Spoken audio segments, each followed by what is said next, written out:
السلام علیکم ورحمۃ اللہ وبرکاتہ۔ الحمد للہ رب العالمین والصلاة والسلام علی خاتم النبیین اما بعد فاعوذ باللہ من الشیطان الرجیم بسم اللہ الرحمن الرحیم وَسَيُجَنَّبُهَا الْأَتْقَى الَّذِي يُؤْتِي مَالَهُ يَتَزَكَّى صدق اللہ العظیم وصدق رسولہ النبی الکریم ونحن علی ذلک لما قال ربنا لمن الشاہدین والشاکرین والحمد للہ رب العالمین۔ آئیے کچھ عرض و معروف سے پیشتر نبی رحمت صلی اللہ علیہ وسلم کی بارگاہ میں درود شریف کا نذرانہ محبت پیش کر لیں۔ اللہم صلی علی سیدنا مولانا محمد مبارک وسلم صلاۃ و سلام علیک یا رسول اللہ صلی اللہ تعالی علیہ وسلم۔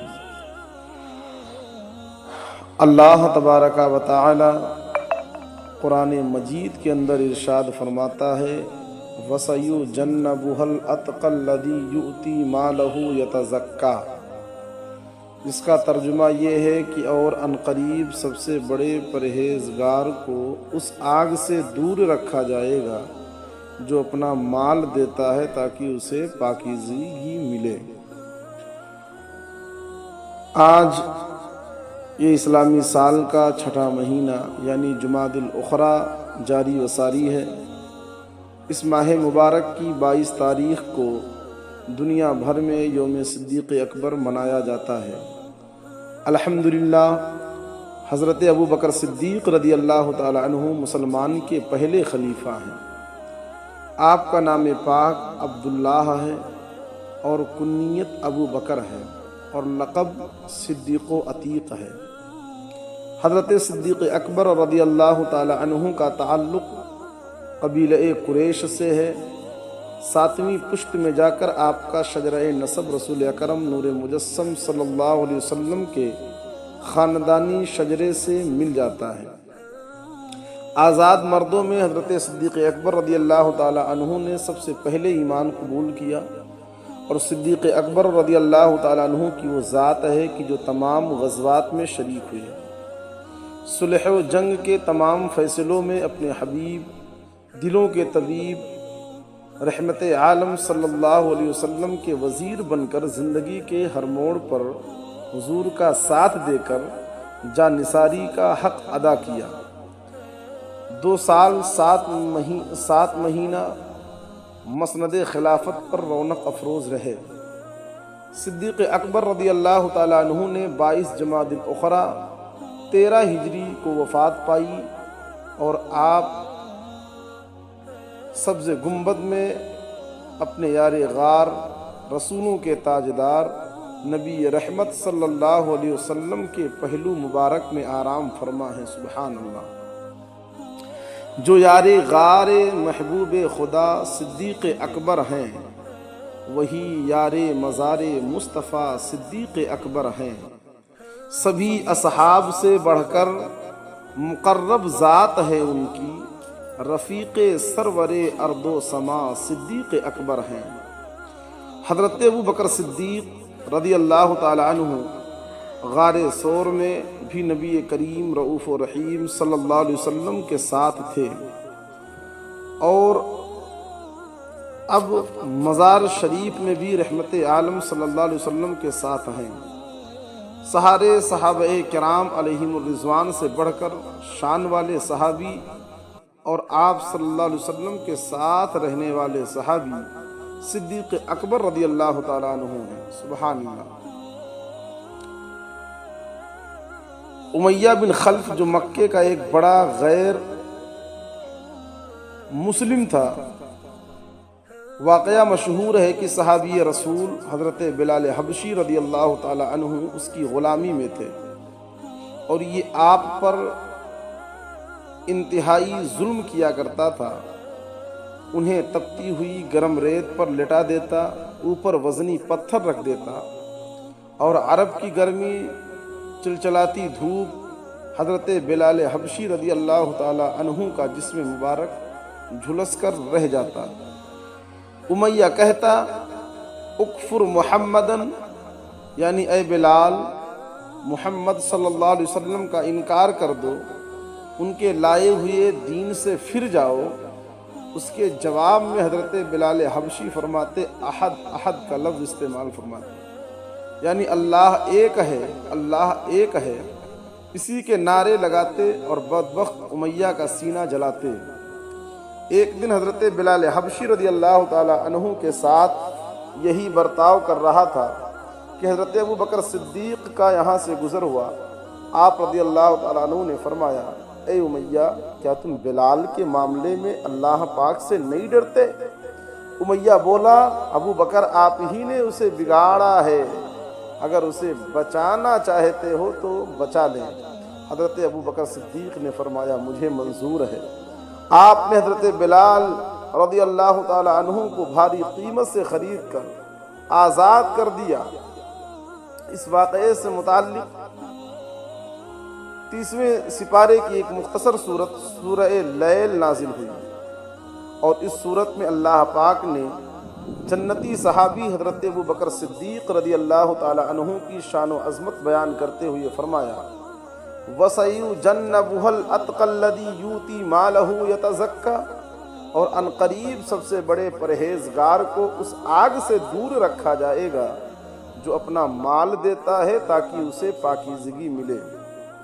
5ویں صدی ہجری یعنی آج سے تقریباً 936 سال پہلے کہ بہت بڑے محدث حضرت علامہ حسین بن مسعود یعنی امام بغوی رحمۃ اللہ تعالی علیہ اس آیت کے تحت فرماتے ہیں کہ تمام مفسرین کا اتفاق ہے کہ اس آیت کریمہ میں اتقا سے مراد حضرت ابو بکر صدیق ہیں۔ سبحان اللہ۔ اتقا کے معنی ہوتے ہیں، یہ اس میں تفضیل کا صیغہ ہے جس کے معنی ہوتے ہیں سب سے بڑے پرہیزگار۔ اللہ اکبر، یعنی معنی اس کا یہ ہے کہ سب سے بڑے پرہیزگار حضرت ابو بکر صدیق رضی اللہ تعالی عنہ ہیں۔ ان کو جہنم کی بھڑکتی آگ سے دور رکھا جائے گا، اور سب سے بڑا پرہیزگار وہ ہے جو اللہ پاک کی راہ میں اپنا مال ریاکاری اور نمائش کے طور پر خرچ نہیں کرتا، بلکہ اس لیے خرچ کرتا ہے تاکہ اسے اللہ کی بارگاہ سے پاکیزگی ملے۔ ان دو آیات سے حضرت ابو بکر صدیق رضی اللہ تعالیٰ عنہ کے بہت سارے فضائل معلوم ہوتے ہیں کہ حضرت ابو بکر صدیق رضی اللہ تعالیٰ عنہ سے دنیا میں کوئی گناہ سرزد نہ ہوگا، یعنی آپ گناہوں سے محفوظ ہیں۔ سبحان اللہ۔ حضرت ابو بکر صدیق کو جہنم سے دور رکھا جائے گا۔ حضرت ابو بکر صدیق رضی اللہ تعالی عنہ جنتی ہیں۔ حضرت ابو بکر صدیق امت مصطفیٰ میں سب سے بڑے متقی اور پرہیزگار ہیں۔ حضرت ابو بکر صدیق رضی اللہ تعالی عنہ کے تمام صدقات و خیرات اللہ کے یہاں مقبول ہیں۔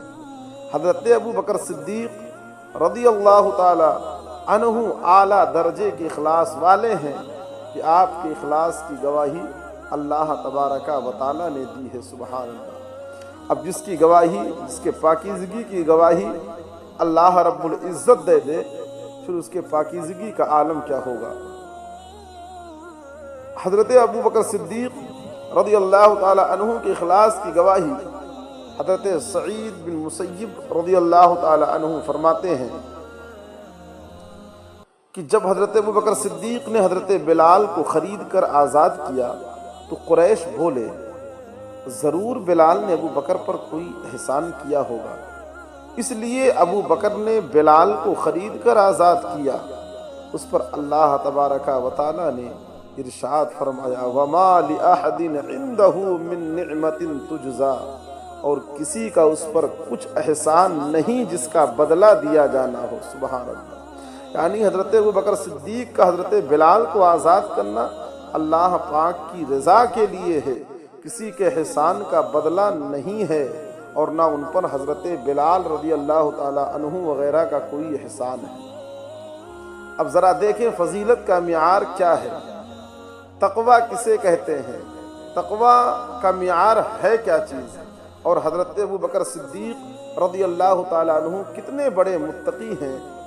آپ یہاں پر ایک بات سمجھیں کہ دین میں فضیلت کا معیار تقویٰ ہے، اللہ کا ارشاد ہے ان اکرمکم عند اللہ اتقاکم، اللہ کے یہاں تم میں زیادہ عزت والا وہ ہے جو تم میں زیادہ پرہیزگار ہے۔ پتہ چلا افضل وہ ہے جو زیادہ تقوی والا ہے۔ یہ سمجھنے اور یاد رکھنے کی بات ہے کہ علم دین بہت بڑی فضیلت ہے، مگر افضل ہونے کا معیار نہیں ہے۔ ہم یہ نہیں کہہ سکتے ہیں کہ جس کے پاس علم زیادہ ہے وہ افضل ہے۔ دیکھیے شیطان صدیوں تک معلم الملکوت یعنی فرشتوں کا استاد رہا ہے اور اس کے پاس علم کی کمی نہیں ہے، مگر کیا یہ فضیلت والا ہے؟ نہیں، ہرگز نہیں۔ اسی طرح بہادری بھی افضل ہونے کا معیار نہیں ہے۔ غیر مسلموں میں ہزاروں بہادر ہوئے ہیں۔ رستم جس کی بہادری کے واقعات مشہور ہیں، یہ کون تھا؟ غیر مسلم تھا، اور غیر مسلموں کو اللہ پاک نے جانوروں سے بھی بدتر فرمایا ہے۔ یہ کیسے افضل ہو سکتے ہیں؟ سخاوت بھی افضل ہونے کا معیار نہیں ہے۔ نمرود بہت سخی تھا، قحط کے زمانے میں اپنی رعایا کو کھانا بانٹتا تھا اور کثرت سے بانٹتا تھا، مگر شرط تھی کہ جو اسے سجدہ کرے گا صرف اسی کو کھانا ملے گا۔ اب کیا معاذ اللہ نمرود کو فضیلت والا کہا جائے گا؟ نہیں، ہرگز نہیں کہا جائے گا۔ سیدی سرکار اعلیٰ حضرت رضی اللہ تعالی عنہ نے مثال دی ہے، فرماتے ہیں فرض کیجئے کہ زید کو 1000 سال کی زندگی ملی اور اس نے ساری زندگی نیک کام کرتے ہوئے گزار دی، مگر اس کی 1000 سال کی نیکیاں قبول نہیں ہوئیں۔ دوسری طرف عمر ہے، اس کو 1000 سال کی زندگی تو نہیں ملی، البتہ اس نے تھوڑی سی زندگی ہی میں ایسی نیکیاں کر لی جو اللہ پاک کی بارگاہ میں قبول ہو گئی، اسے اللہ پاک کا قرب مل گیا۔ اب بتائیے ان دونوں میں افضل کون ہوگا؟ یقیناً وہی جس کی نیکیاں قبول ہو جائیں، اسے اللہ پاک کا قرب حاصل ہو جائے، وہی سب سے زیادہ افضل ہوگا۔ افضل ہونے کا مطلب پتہ چلا کہ اسلام میں افضل ہونے کا مطلب ہے اللہ کا قرب اور اس کی رضا زیادہ ملنا۔ جس کو اللہ کا قرب اور اللہ کی رضا جتنی زیادہ نصیب ہو وہ اتنا ہی زیادہ فضیلت والا ہے، اور جسے اللہ کا قرب اور اس کی رضا نہ ملے اس میں چاہے 1000 خوبیاں ہوں مگر وہ فضیلت والا نہیں ہو سکتا۔ اور اللہ کا زیادہ قرب کسے ملتا ہے، زیادہ رضا کسے نصیب ہوتی ہے؟ اللہ نے خود ہی بتا دیا ان اکرمکم عند اللہ اتقاکم، کہ اللہ کے نزدیک مال و دولت والا زیادہ افضل اور زیادہ فضیلت والا نہیں ہوتا ہے، اس میں اللہ کی رضا شامل نہیں ہوتی ہے زیادہ، بلکہ سب سے زیادہ جو اللہ کے نزدیک عزت والا ہے وہ ہے جو تم میں زیادہ پرہیزگار ہے۔ سبحان اللہ، پتہ چلا جو زیادہ تقوی والا ہے وہ اللہ کی بارگاہ میں زیادہ قرب والا ہے، جو زیادہ قرب والا ہے وہی افضل ہے۔ اب قرآن ہی سے پوچھ لیجئے کہ نبیوں کے بعد سب سے زیادہ تقوی والا کون ہے؟ ارشاد فرماتا ہے وَسَيُجَنَّبُهَا الْأَتْقَى، اور عنقریب سب سے بڑے پرہیزگار کو اس آگ سے دور رکھا جائے گا۔ معلوم ہوا مسلمانوں کے پہلے خلیفہ حضرت ابوبکر صدیق رضی اللہ تعالی عنہ انبیاء کرام کے بعد سب سے بلند رتبہ، سب سے افضل اور اللہ کے یہاں سب سے زیادہ عزت والے ہیں۔ سبحان اللہ، رسول اور انبیاء کے بعد جو افضل ہو عالم سے، یہ عالم میں ہے کس کا مرتبہ؟ صدیق اکبر کا۔ افضلیت کے تعلق سے حضرت ابوبکر صدیق رضی اللہ تعالیٰ عنہ کے افضلیت کے تعلق سے سیدی سرکار اعلیٰ حضرت امام محمد رضا خان فاضل بریلوی علیہ الرحمت و رضوان فرماتے ہیں کہ اہل سنت و جماعت کا اجماع ہے کہ نبیوں اور رسولوں کے بعد مخلوق میں خلفائے راشدین یعنی حضرت ابوبکر صدیق، حضرت عمر فاروق اعظم، حضرت عثمان غنی، حضرت مولا علی رضی اللہ تعالی عنہم اجمعین سب سے افضل ہیں۔ اگلی پچھلی تمام امتوں میں سب سے زیادہ بزرگی والے بھی یہی